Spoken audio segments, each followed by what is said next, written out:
Hey there, Crustacean Nation, and welcome back to Lobster Tales on the Athens Rock Lobster Network. It's the go-to way for you fans to learn more about your favorite players. As always, I'm your host, Matteen Rad, and my guest on this episode is a wall in net and became a fan favorite after he was signed mid-season last year, went on to keep a 12-2-1 record. The man whose last name keeps me up at night, it's William Lavallière. Willie, thank you for joining me. How are you doing today, man? Doing great, doing great. Excited to do that for the first time. Obviously, just happy to be here. So, yeah, let's get it going. It's a pleasure to have you, man. I'm sure I'm not the only person in Athens that has trouble with your last name. Can you say it once for us and clear up any confusion? Yeah, it's basically it's just Lavalier. Obviously, it's a French name, not easy for you guys, but yeah, Lavalier. I know a lot of guys go by Lavi, which is fine by me. So yeah, no worries. It's fine by me too. I'm going to keep calling you that as well. So, now we know, and hopefully I won't screw it up anymore either. I want to talk about how much it's worked for you here in Athens, as is the case with so many hockey players. You've bounced around from ECHL loans, Fed teams, and despite the fact that you joined halfway through last season, there's been no team that you've played more games for now in your professional career than the Rock Lobsters. What is it about your stop here that you think has worked for both Athens and yourself? Obviously, I've known Shanks for a couple of years, third year together. So yeah, things weren't going too well. I was in Columbus. Was on the same page with them. So I give the call to Shanks, and he's the one that got me here, and obviously Marty too. And I just think the team overall is just we have so many good guys on the team, and when you're happy somewhere, obviously everything goes well. It's showing up on the ice. So yeah, just a good group of guys. So you want to play good for them, and I think that's why it's working. You were born in Montreal, and I know you talk about Shanks kind of bringing you to the team, but there was a real tight knit group of Quebecois guys on the team. And whenever I was on the bus last season, you could hear, French being spoken, a couple rows back between you and Brandon Picard, Malik Johnson, Dominique Rodriguez.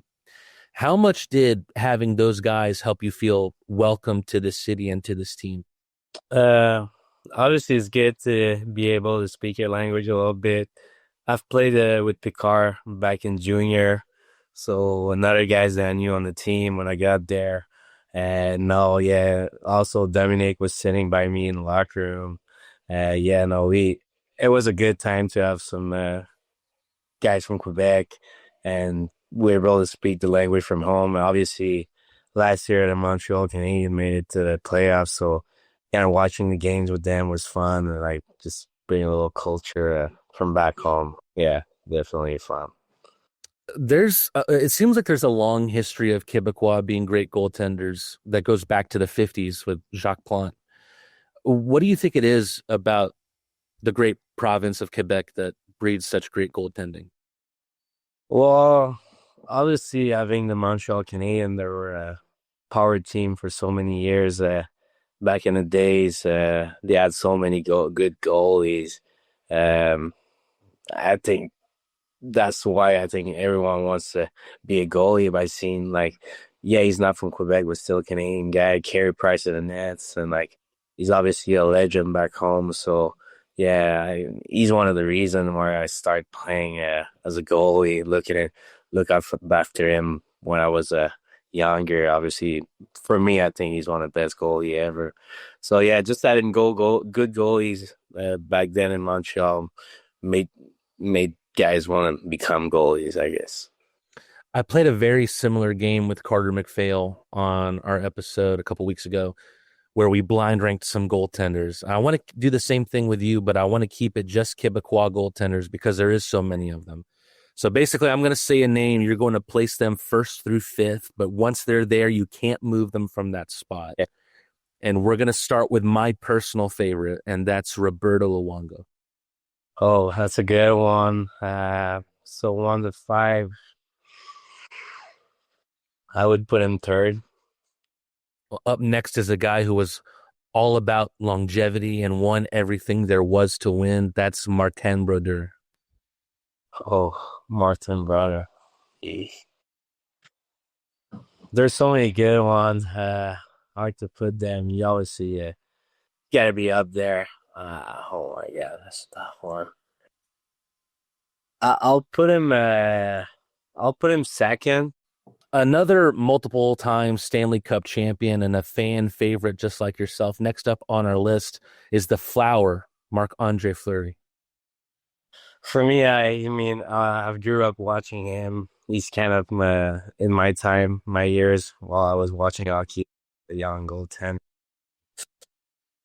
Dude, I think I gotta put him up there first for me in my heart. Obviously, yeah, he's gotta go first. We'll see how the rest of this list shakes out, but I would have changed it, but like, yeah, I know there's a good one coming. Though. I'm sure you do. Fourth guy on our list. He hasn't won anything yet, but he's the guy in Montreal right now. Only 3 years older than you, Sam Montembeault. Oh, yeah, good guy. I got to practice with him a lot with the Montreal Canadian during summer. I gotta put him fifth since he haven't won anything, but great goaltender, great guy too. He'll get his legacy going, I'm sure. And the fourth spot is the only one that's open. That means the last on our list, who is probably the first on many people's rankings, is going to go fourth on your. Patrick Roy. If I could change my list, he would have been up there too.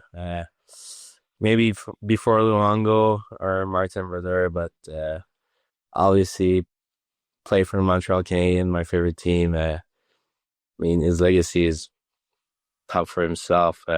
Just a winner, right?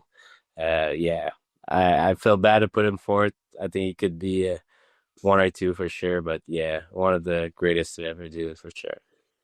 I know you were so young at the time. You may not have even been born yet when it happened, but our Montreal guys don't look at him as favorably anymore because of the way he left?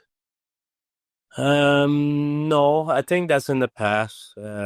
Everyone loves him. He got back to Montreal, not as a goaltender, but he came to games and always had a standing ovation. His numbers retired.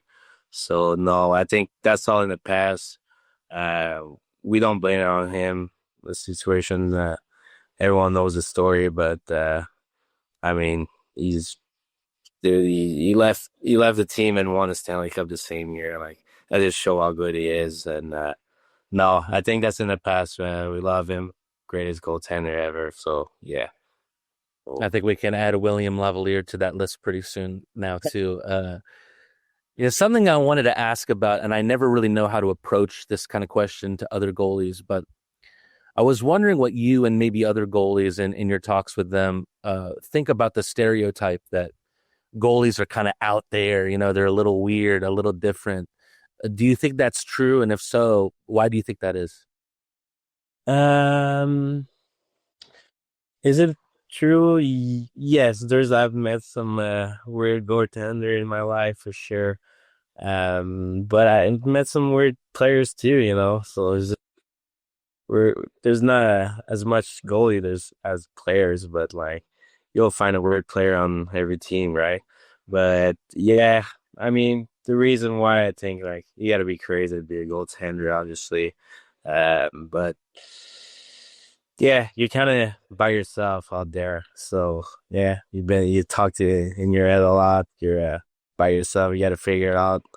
You can't really rely on anyone else. Yeah, obviously your team can play good in front of you, but like when there's a shot, you got to make the save. You can't count on anyone else to do it. So yeah, I think by being by yourself a lot means you got to be weird a little bit. But yeah, I think there's as weird players as goalies. So yeah, it is what it is. You're joined between the pipes this year by Carter McPhail, and there's very little that separates you two right now. Because of that, you guys switch for the starting spot every game. Do you and who you are as a player welcome that kind of friendly competition, or Do you think that pushes both of you to be better? Yeah, I mean, I think it's always a way to do it if you want to push yourself and not be too comfortable to have a good partner. Obviously, McPhail is a great guy. We get along a lot, so there's not really any competition. We're just here to support each other, and we just want to win at the end of the day. So I think it's just good so we can rest, play one game. It's obviously hard on the body to play back to back, but with having a two good goaltender, I think we're allowed to be healthy for the whole season, right? So no, there's no bad blood between us. We like it, and we give advice to each other, work as a team. That's how you win championship, right? Absolutely. That's, I think, for my money, best, goaltender pair in the league. And it's showing right now with the team's undefeated record. But, a hockey player I know isn't the only, profession you've been in.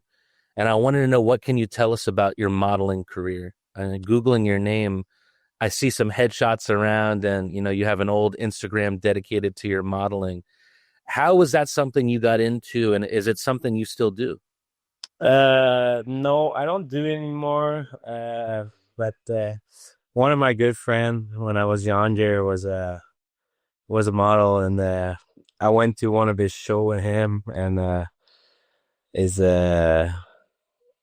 his owner that owns him, he said he kind of took a look at me. He said, "Hey, would you like to try and be a model and everything?" I was like, "Yeah, sure." Like I heard you can get good money, right? So I was kind of doing it on the side with hockey. I got some good contract, like with Apples and a bunch of big company, which you can make good money. But with hockey, after I started traveling, I didn't really have the time to do it. So yeah, I kind of put that on the side. But it was a good experience though. So yeah, and it's now it's in the back. But like yeah, I had a lot of fun, made some great people, and just just get to just get to do that. It's a different world. Yes. So yeah, no, it was fun time.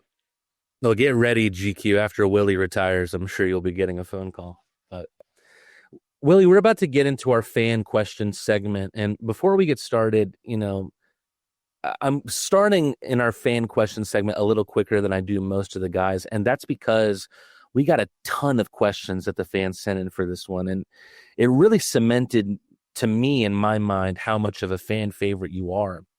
Obviously, your play in net has a ton to do with that. But what other reasons do you think Crustacean Nation has really connected with you as a player and as a person? Uh, Maybe my friend Jackson. I don't know.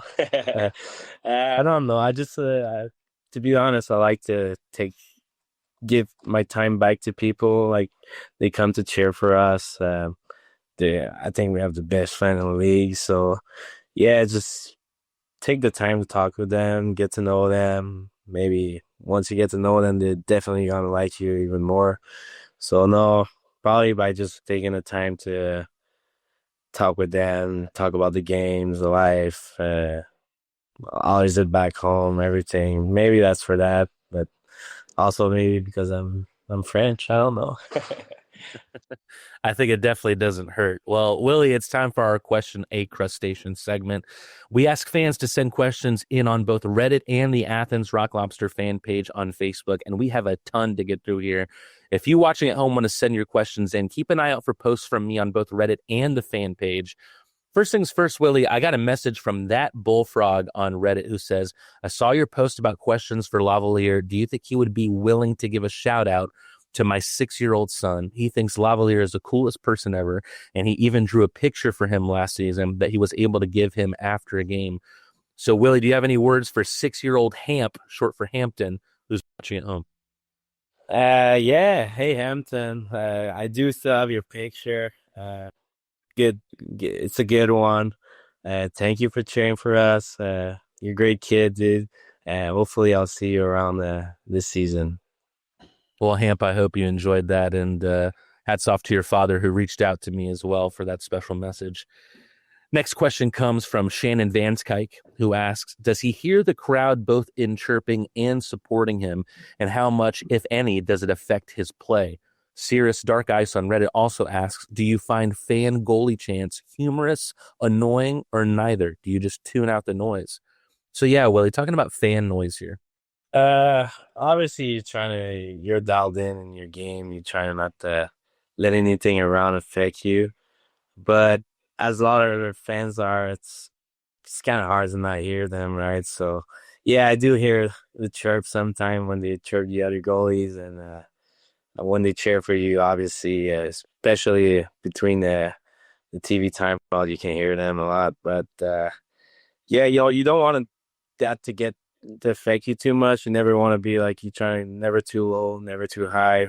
Obviously, when people are cheering for you, you get on that high, but it does give you a lot of energy. But you're trying to like stay calm, you know. But yeah, no, obviously, when you guys cheer for us, it's amazing. You just give us so much more energy, and we want to play better. So Like you said, the best fans in the FPHL. Ty Benton wonders, how do you calm your mind during a game and during the timeouts? um, a lot by breathing, control your breathing, trying to put your heartbeat lower. You know, uh, you get to everyone's got a little ritual. So by doing that, your ritual it makes you think about something else and like just calm you down. But yeah, I would say a lot about breathing. We have like everyone's got a different tempo, but we all have the one that works for us. So yeah, I would say by breathing. Yeah. I thought this was an interesting one because you don't often know what interests guys outside the rink. Joshua Sellers asks, what is one topic that you could sit and talk about all day and never get tired of talking about? Probably hockey, you know. That's what I do to live. That's what I do every day. So no, the day I'm gonna be tired about talking hockey, yeah, I'll probably won't be playing anymore. But yeah, no, I love talking about hockey. Obviously, it's something that all my whole family did. My dad used to play hockey. My two brothers, so it's something that's run around the family, obviously. And you get to live with your teammate during the season, so obviously it's hard to not talk about it, right? So yeah, I, I won't get tired about talking hockey for sure. It's your life, man. Talking shop. It makes sense. Hope McIntyre with our next post. She says, my son wants to know, does he like meeting fans, even when they're starstruck like my 10-year-old was? You kind of talked about it a little bit earlier, but No, I do love meeting fans. Just the only thing I can remember is when I was younger and I would get to meet the players. Was such a big thing. Like it makes your day, even your week. So I'm just trying to give back to kids that players did for me when I was younger. So yeah, no, it brings a smile on my face when I see the kids happy, even older people. But yeah, that'll do my day for sure. Thor Neff ponders, of all the great defensemen in the history of hockey, what D-men would you want playing in front of you? In the history of hockey, oh, that's a good question. Um, the best defensive. Oh my god, that's a good one. I'll go Crustacean Carry. Man, Shanks only likes to trash talk, his buddies, Yeah, but you're putting him up on a pedestal, eh? no, I'll have to give it back to at one point. Okay, well now we have the Karen Backroad Power Hour here. Let me explain here, Lavi, because I don't know if you know this, but Karen is your biggest fan, and Yeah. she's asked easily 20 questions here. And I may just need her to do an interview with you next time. I hope she's not mad at me. I've taken my 3 favorite questions to ask you. And first one, she says, as a netminder, your eyes are everything and it demands constant vigilance. How do you train them to track rapid movement and condition them to handle the speed and chaos of the game? I have my little ritual before games that obviously I do a lot of balls against the wall. Just get your eyes ready. Uh, take a ball and like just move it, but I don't move my head, so I can follow with my eyes only. I get warmed up. And also, I would put a bunch of little piece of tapes on the wall, put a music in, and like kind of follow with the beat and go like poop, poop, poop, poop, and like that just get your eyes. Almost getting them tired, but like it gets them going. Obviously, by just like moving your left and right without moving your head. So yeah, that's a way to train it. Yeah, for sure. Next one from Karen. She asks, what is one moment in your hockey career that felt surreal? Like, I can't believe I'm here. Um, that was 2 years ago when I went to the Montreal Canadian rookie camp, and that was a crazy experience. Like to be in their barn, and you have a cook that cook for you food every day, from morning, dinner, lunch, whatever. And to be around so many good players, yeah, I was like, wow, that's crazy to be at NHL camp, which it was amazing experience for sure. Especially for a hometown boy. I can't imagine. But final one from Miss Backroad. Aside from your family, friends, and Bertha, what do you miss most about Quebec when you're here for the season? I do miss my dog a lot. Obviously, and my two brothers, my mom, my dad, my nephew, and all. That's 18 months. Obviously, you want to see them when they're young, but you don't get to see them as much as you want since you're playing away from home. But yeah, definitely my family, my dogs a lot. A dog doesn't live forever, so so yeah, definitely my family.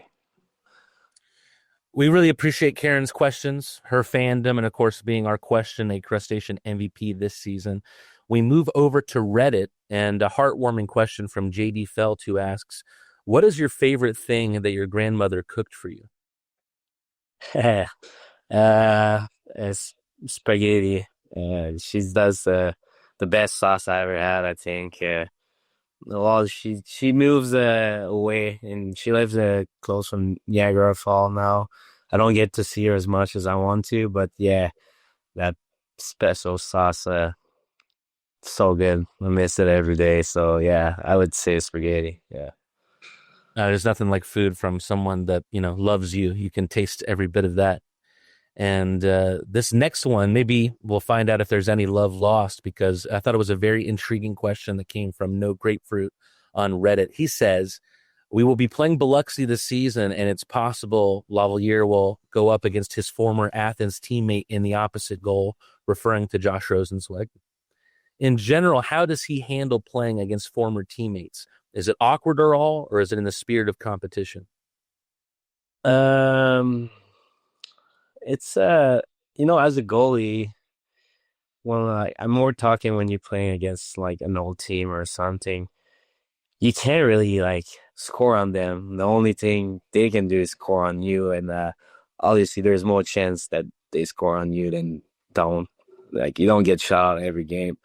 So yeah, it's kind of I would get nervous a little bit sometime just because it's your friend. You don't want them to score on you, but it's part of the game. There's more goal than there's not, right? So yeah, I do handle it way better than I used to.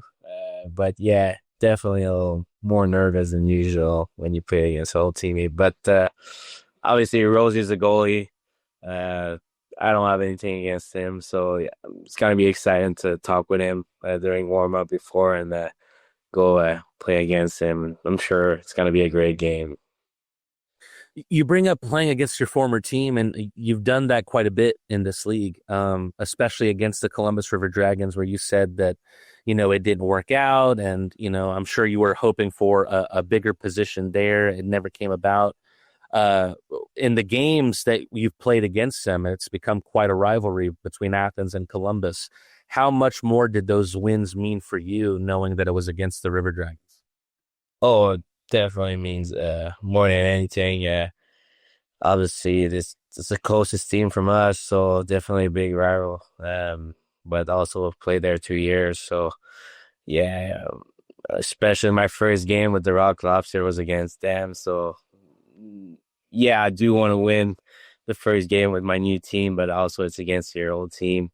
That was definitely one of the biggest wins for me last year. Uh, Definitely unfinished business. They got the best of us last year, which is still hurts, but we don't forget about it. So I'm sure we'll be ready if we have to face them again in the playoff. We're coming back stronger this year. I think we've already shown that, but we've got our last question. We have my good friend HR asking our final question. And this one kind of caught me off guard, Willie. HR wants to know if you're okay talking in public about your Jamaican roots. What would he ask of the Rock Lobster community to help the island recover from the hurricane? I noticed in my research that there's a Jamaican flag in your Instagram bio. Willie, are you Jamaican and I never knew it? Yeah, my dad is half Jamaican, but he's born in Canada. He got adopted, so he doesn't know his real dad. He does know his mom, but she's not really around.